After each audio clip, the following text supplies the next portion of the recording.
Welcome to the Valhalla Filmcast, a show where normal guys talk about the films that they love.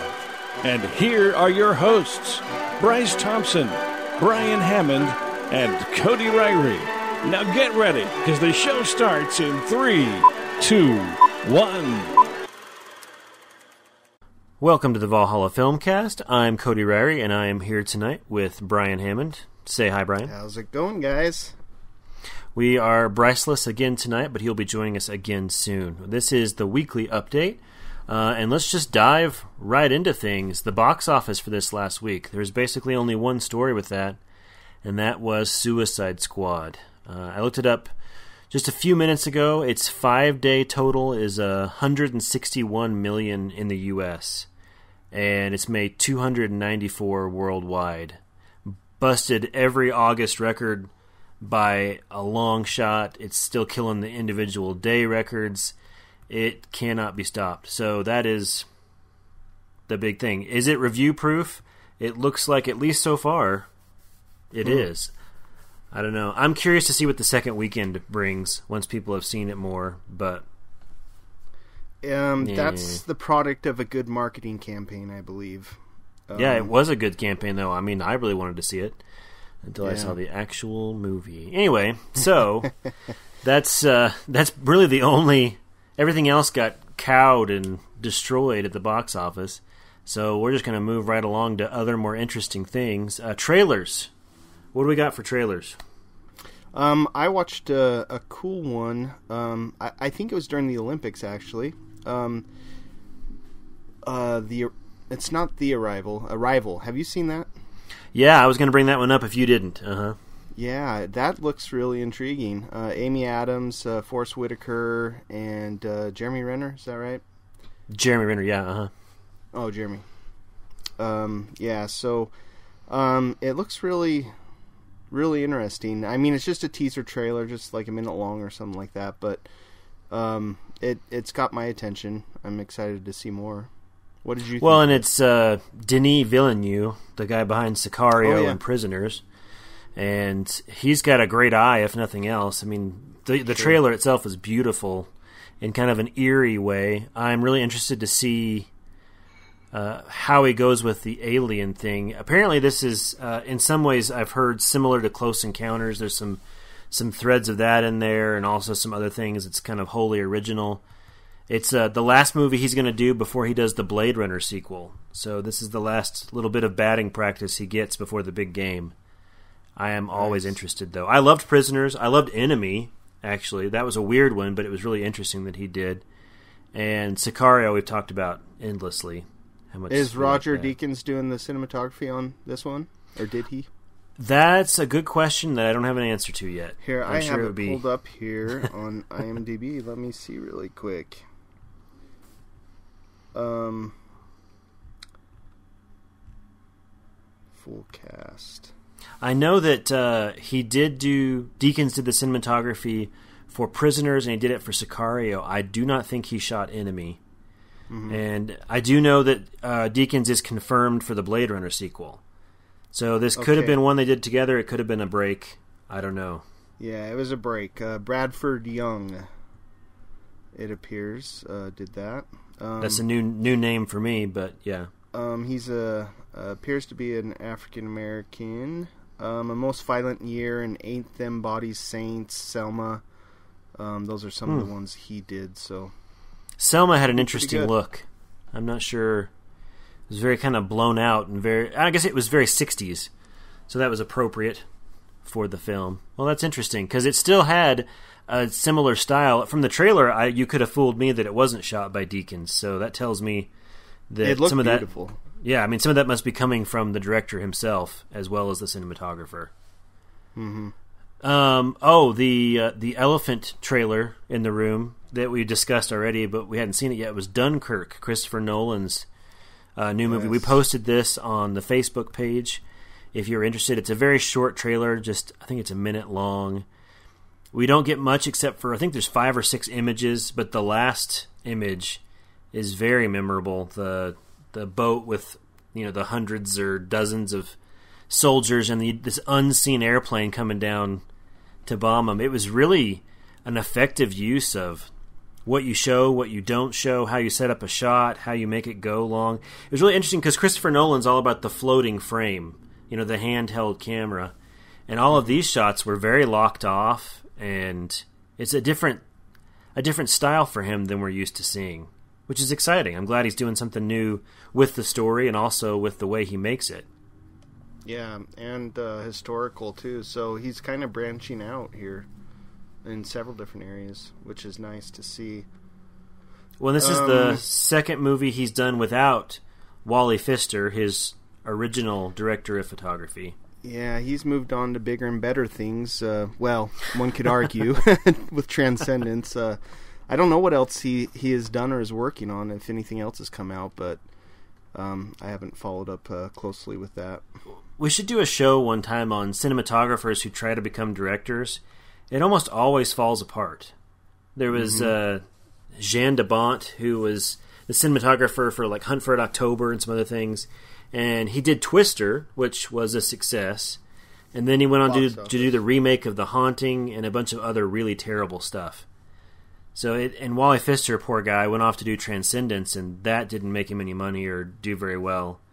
So I have to do some more digging on that. But, you see writers make the jump, you say actors make the jump, and some of them are successful, but cinematographers seem to have a hard time moving to the head chair. I'll have to look into that. That's a future show. Look out for that one. Let's see. What other trailers you got? That's all I've got. What do you got? Well, the new and supposedly final chapter of Resident Evil is up. So if you follow that, then you're probably excited for that. I thought the last one was the last one, where everyone dies, Oh, spoiler alert. Oh, yeah. Well, man, if you haven't seen it, then... But we won't touch much on that. It looks pretty good. Have you seen the Sea of Trees trailer? Is that the McConaughey one? Yeah. It looks very depressing. Very... I mean, I think everyone's dying in it, from what I get. It just seems very this melodramatic, But, I like those on occasion when I want to... Well, I heard about this movie. It seems a long time ago that it hit some festivals, and I want to say it was almost a year ago, and the results were not positive, from what I remember reading. The Metascore is 20, and so I hesitated bringing it up, but this is Gus Van Sant. I mean, My Own Private Idaho. Let's see, what else did he do? He did Good Will Hunting. Yeah, Good Will Hunting, and... really recently I was thinking of, Milk and... He's a talented guy, but he is a little more on the fringes. It escapes me. Yeah. Stuff. Yeah, he is, but he's definitely solidly planted in that drama category, so no deviation from that. Well, this is taking place in the same place as that Forest movie. That was like a scary movie that took place in that... I haven't seen that. I Forest, did see that come out. Yeah, the cover looks very similar to The Witch. Am I right? Is that the one? It was like a lady's eyes and then like a rope underneath her nose, like a noose, was the cover I saw. Okay. I don't know, the trailer looked interesting. It looked like kind of one note, like there's only one idea in it, but it looked interesting. I never did see it. It's kind of along the same lines as Lights Out. It was this one really good idea. I don't know how they make it last for a 2-hour movie. But, well, as you were saying before we recorded, that Lights Out is getting some really good word of mouth and some good It is. reviews. And this is coming from different generations of people. I mean, my daughter saw it, and she said it's the scariest she's seen. And she's seen... I've thrown some pretty scary stuff at her. And then also, someone who's older than I am really liked it. So... I'm excited to see it. I got to get in there before it gets out, because that's definitely a cinematic experience. You need to be there for that. Last one that I wanted to talk about, have you heard of Max Rose with Jerry Lewis? I swear, I thought Jerry Lewis was Jerry dead. Lewis is alive? I know! I seriously just looked it up before we started the show. He's 90 years old. He's still alive. There's no death date on his IMDb page, and I was blown away. I could have sworn he's been dead for a decade. I don't know. But it's this really dramatic role. He played a jazz pianist who is days away from his the death of his wife, and it kind of has some big stars in it. But it's supposed to be kind of like the most dramatic role he's ever been in, and a really good performance. Well, hey, so, now I don't know. I'm revealing things about myself by saying this, but as a NPR listener, I also listen to other things too. Don't assume things. Anyway, there was a big story on a movie that Jerry Lewis made back in the '60s. I want to say called "The Day the Clown Died." Have you heard of this? Yeah, it's very... I remember the image from it, of his face. Yeah, very well. Well, it's the story of... He's a clown in a concentration camp that's supposed to make Jewish kids laugh and distract them from being gassed and things. And according to legend, the film itself is so terrible that it has never been seen beyond a very, very few people. And I heard that Jerry Lewis put in his will... This was on a reputable site. I know it sounds fake, but this is on a reputable site. That Jerry Lewis put in his will that a certain number of years has to pass after his death, and then it will be released for people who want to see it. There was a guy on NPR who, he was a friend of Jerry Lewis's, and he got interviewed about seeing it back in the 60s, and he didn't remember a whole lot except that it was really, really bad and kind of tasteless. So, look out for that. I remember the still from it. That's about it. I just don't think that the Nazis employed clowns to help the Yeah, I don't think so, and it seems a little bit in poor taste, especially in the 60s. I mean, it's still too soon, right? I mean, it's 2016 and it's still too soon. It sounds, it's like almost like a real-world version of The Producers. You know, it sounds so bad that it almost like it should be fictional, you know? But apparently it's real. Huh. Interesting. Anyway, okay, well, on to news. I've got a couple of, one depressing note. Well, for me, depressing note. Other people will rejoice. And then one that's interesting. Apparently, from what I'm hearing, I think this is from Variety, Sony is scrapping plans for a sequel to Ghostbusters because of low box office on the first film. So they had a break-even cost of around $300 million. It looks like they're going to be about $75 million shy of that. And all these plans for all the stars are signed up for 2 sequels, I think, but those are apparently... It's not for sure, but they're definitely looking at nixing them. Man. And, yeah, so Ghostbusters came back for a short resurrection and then died. So again. Is that... So what's the box office at? They're still under what the budget was? No, they're over the budget, but I think the average rule of thumb is you take the budget and you double it for marketing costs, and that gives you your break even, and they're $75 million shy of double their budget. Yeah, but has that gone global? I mean, is that just U.S.? Yeah. I mean, it seems like there'd be a lot of money in that. One of the big things that hurt it is China refuses to release it because it has depictions of ghosts, which is superstitious and against their government regulations. So we're getting zero money from China for that one, which hurts it. And the sequels wouldn't get anything either because you can't have Ghostbusters without Ghost. Anyway, so if you liked the new Ghostbusters, which I did, and I was more excited to see them get past the initial setting up phase and get into things, that's not going to happen. So we have 3 Ghostbusters movies, and for the foreseeable future, that looks like that's all we are getting. That's surprising. It's amazing what sequels get made, you know, and then... Okay. But we will get a Blu-ray, and it'll still be around. I am disappointed to see them not get back together, but we have that. My other piece of news, I only got 2 this time, is... Brad Pitt confirms that he's been having meetings with David Fincher so that he's trying to convince him to direct the World War Z sequel. Really? And that they've had... obviously, this is not a done deal at all, but they've had a couple of positive meetings, I think was the quote. And David Fincher hasn't done anything since Gone Girl. He's been trying to get into TV. All of his TV projects have been falling apart for one reason or another. I don't think... The closest thing to a genre film he's done is probably Seven.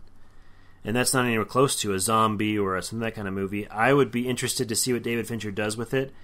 I can't imagine he could do a zombie film that wouldn't be rated R, being himself, though. That would seem way out of character for David Fincher. Anyway, it's pixie dust right now, but it could be interesting. Anytime David Fincher talks about getting back in the saddle, I get excited. Yep, me too. Exciting. Anything on your end for news? News, no. Just news in way of home video. So. Oh, one last thing I forgot.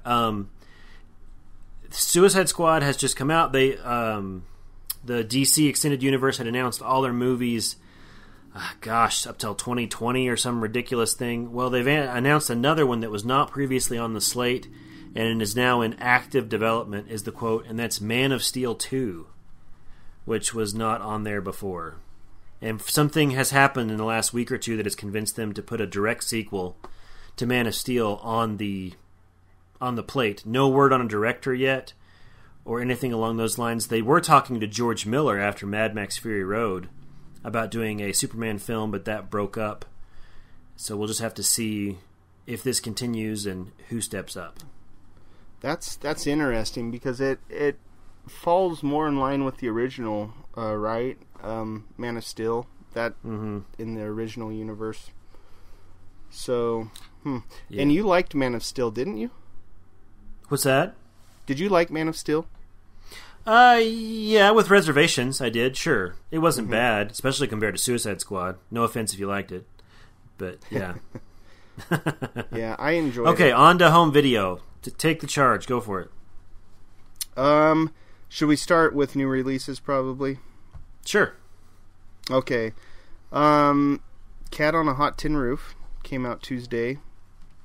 As well as Tom Hanks' new movie, A Hologram for the King, which has some critical skepticism about that. And this came under the radar. I don't know if it was a direct video. Did this get released in theater? Surely it did, but... It did get a theatrical, yeah, but it was small. It came and went really quick. Yeah, it must have been. Let's see. And then Scream Factory had a couple of releases. Did we talk? We talked about it last week. Never mind, because I forgot we already discussed. The alien one. My brain. Oh, Invasion of the Body Snatchers. Oh yeah, we did talk about that one. Okay, right. Yeah. Well then, Basket Case 2 and 3 came out. That's from Synapse Films. And have you ever seen the first one? Basket Case? Yeah, have you ever seen that? I haven't even heard of it. Really? No. It's kind of a niche horror film, but I enjoyed it. But I watched it as a kid, so it brings me back to my video store days, and so I have very fond recollections of some really stupid films. But anyways, and then Arrow's big release was Female Prisoner Scorpion, the complete collection. And oh, good. So I'm excited about that one. What do you have? I've only got one, and it's kind of infuriating, to be honest. It was just announced. It comes out in November. It is the new 4-disc 3D release of The Force Awakens. Yes. And they didn't do a 3D release originally, and I would not be upset about this if it was just the 3D release, but of course it's not just the 3D release. We're getting a J.J. Abrams commentary, which was not on the original. We're getting new deleted scenes, which were not included in the original release, and also 5 or 6 new featurettes, which were not included, plus all the original stuff. And that's irritating to me because I've listened to all of J.J. Abrams' film commentaries up to this point. He's very well spoken. They're really interesting. And I would love to have that, but I'm not prepared to pay whatever this 4-disc 3D behemoth is going to cost to get it. So I'm irritated. It's a great movie.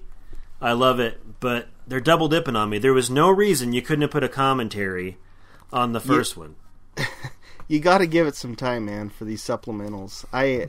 I still have not purchased it, and I won't purchase a 3D one either. I'll wait for the 4K, I think. I'm sold on 4K. I have not purchased a single title, but they're starting to do back catalog titles, which is really exciting for me. And I can't wait for, like My Fair Lady, the new 8K restoration that was just performed, and some of these, awesome restorations that are getting done and, downscaled to 1080p to see it, in which I don't even have 4K television. But have you seen any of the 4K footage off the discs or anything? I have at my local Best Buy store. wait, but have you seen any movies on the 4K TVs? Because it's usually like, fly-by scenes of a river and things like that. No. They had an actual 4K UHD playing, and I asked, I want to make sure it wasn't digital content. And so, I was impressed by it.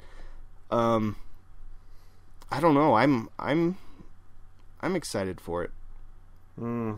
I just don't imagine that.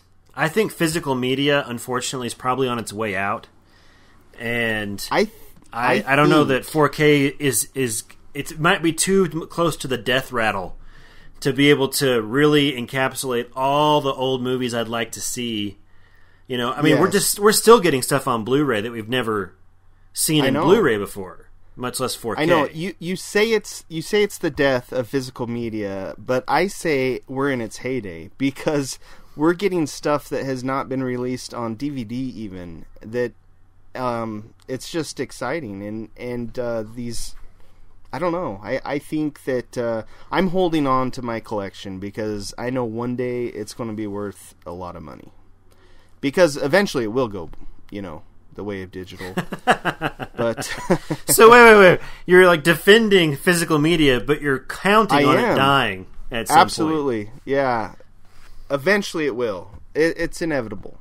But our collections are going to be worth bank. Those who have saved the cases and all the artwork that goes along with the discs.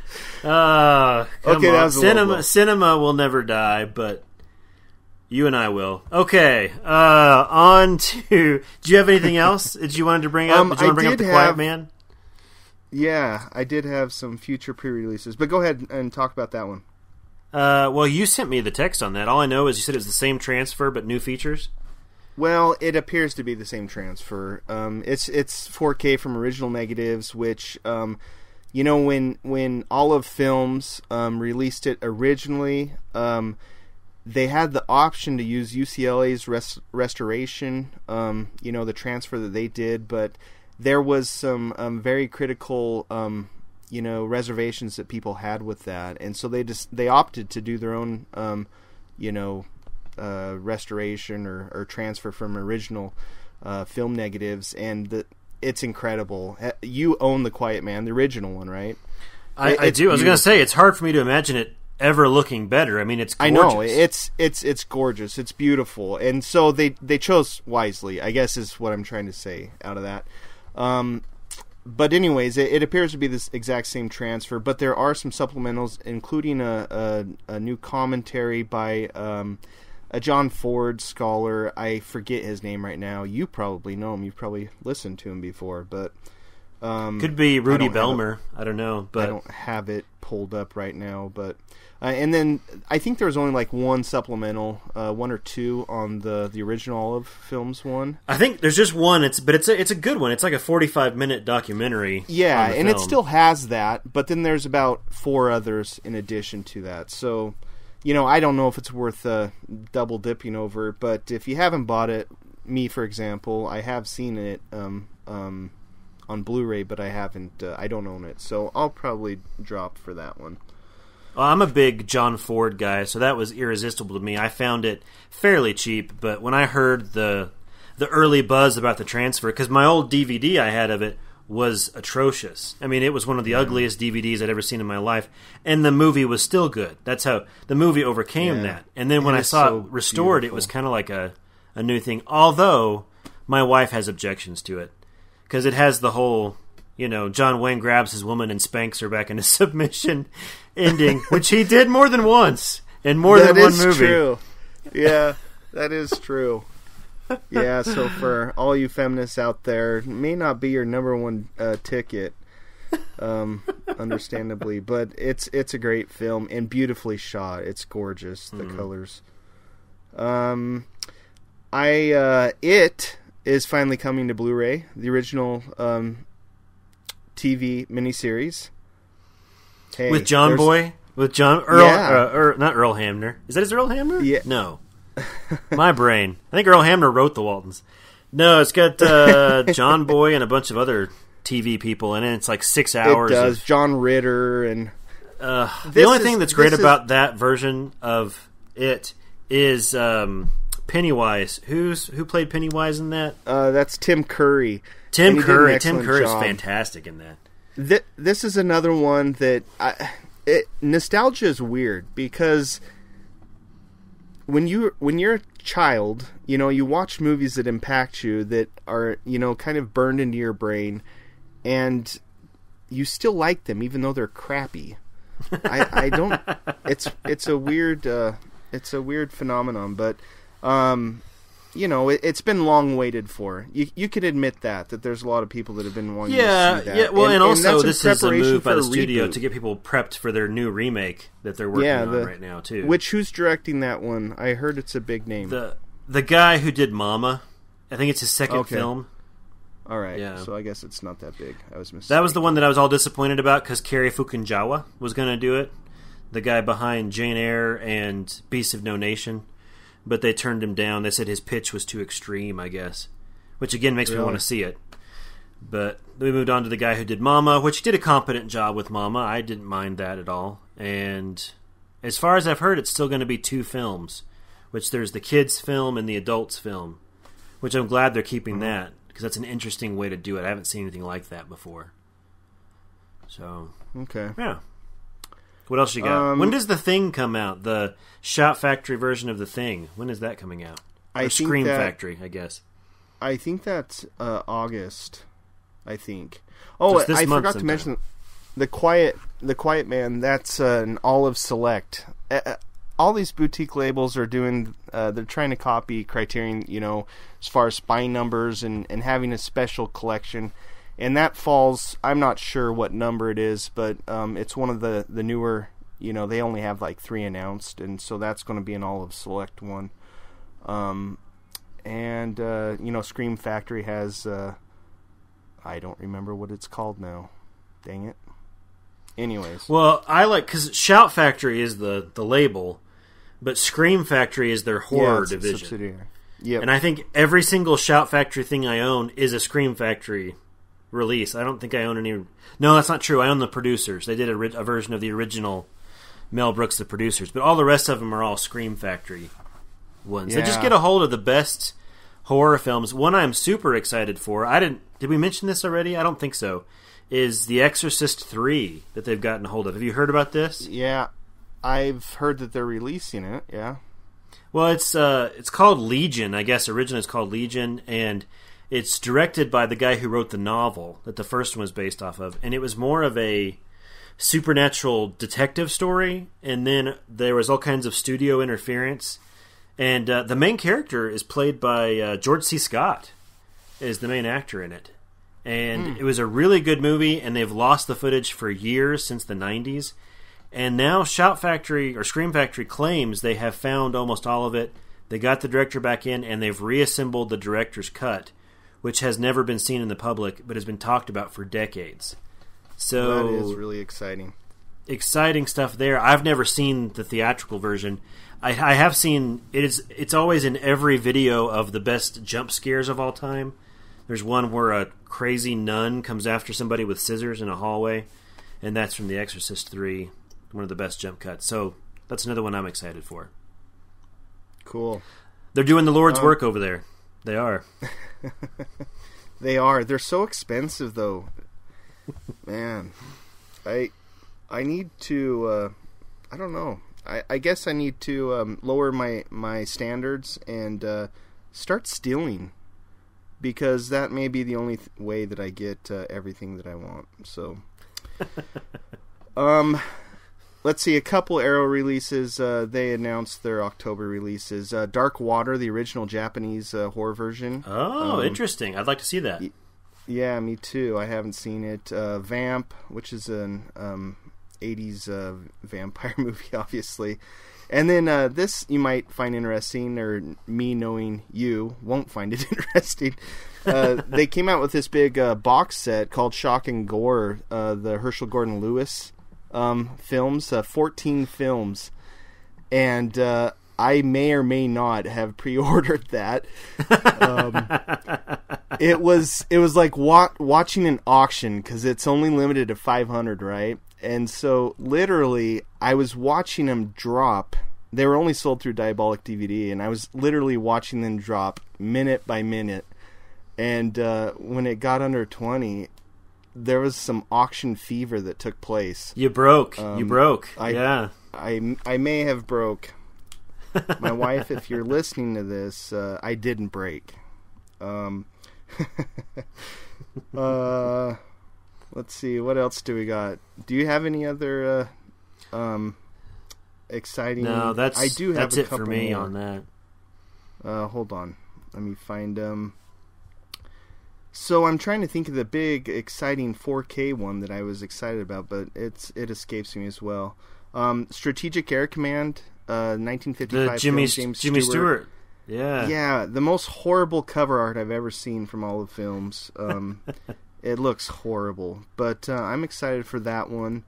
Well, the whole movie was just made as propaganda for the Cold War effort. So I mean, haven't at least, seen it. Have you? I haven't seen it, but I've read like 4 Jimmy Stewart biographies, and they all agreed that it was just done as propaganda. Well, that could be interesting historically. It could be, yeah, yeah. Blue Underground's releasing Fulci's Manhattan Baby, which I know you're excited about.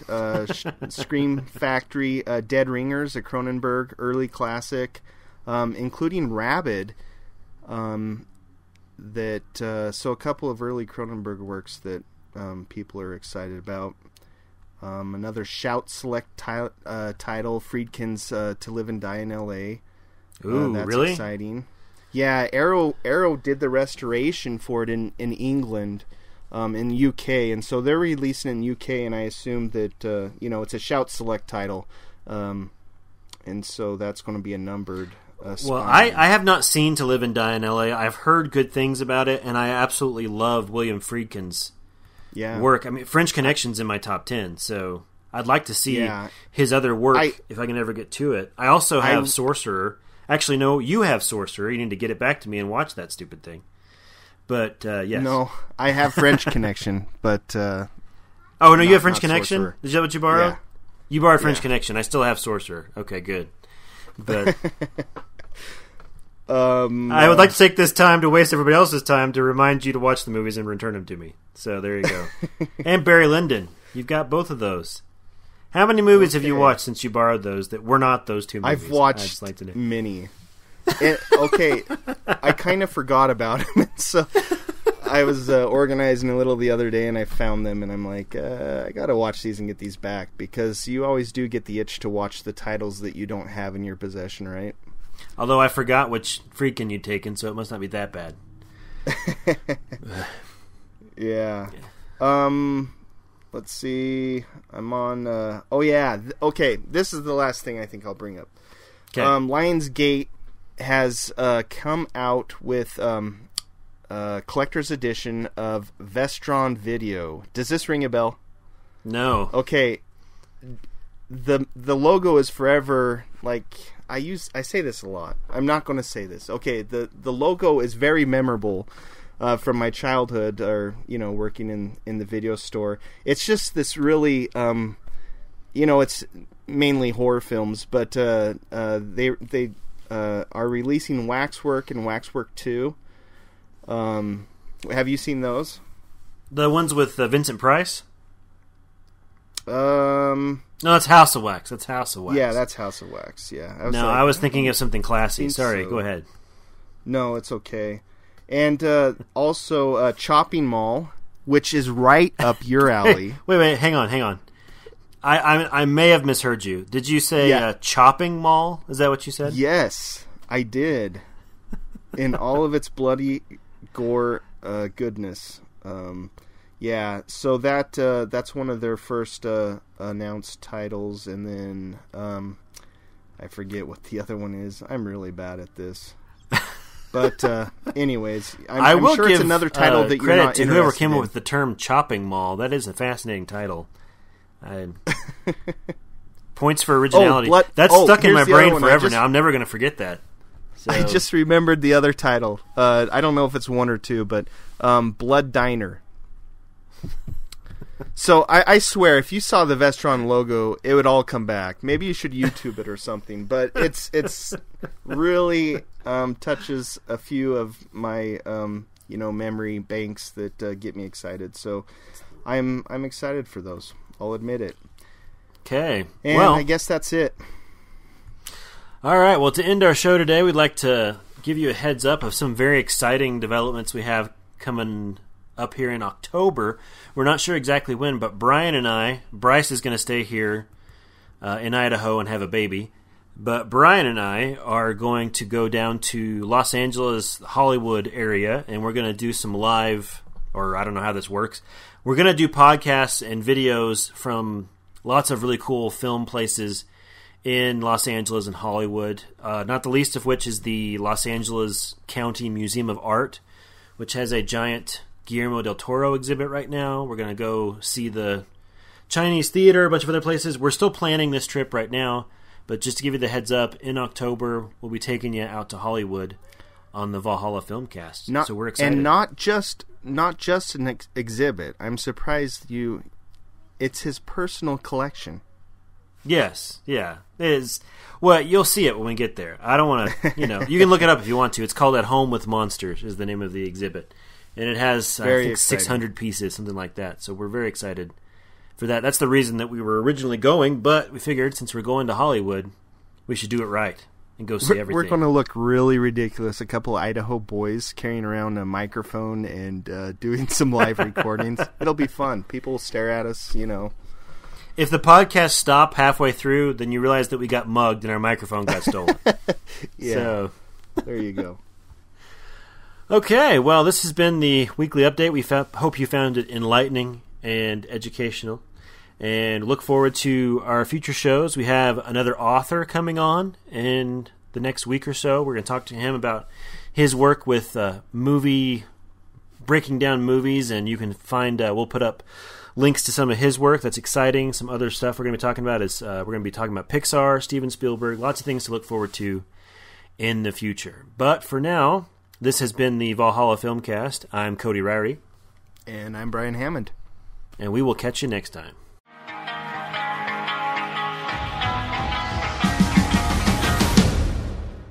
The following views, opinions, and commentary are the sole property of the Valhalla Filmcast. Any unauthorized reproduction without prior consent is prohibited. Any incidental music, audio clips, or film trailers are used for the sole purpose of film criticism and commentary as allowed under the Fair Use Act.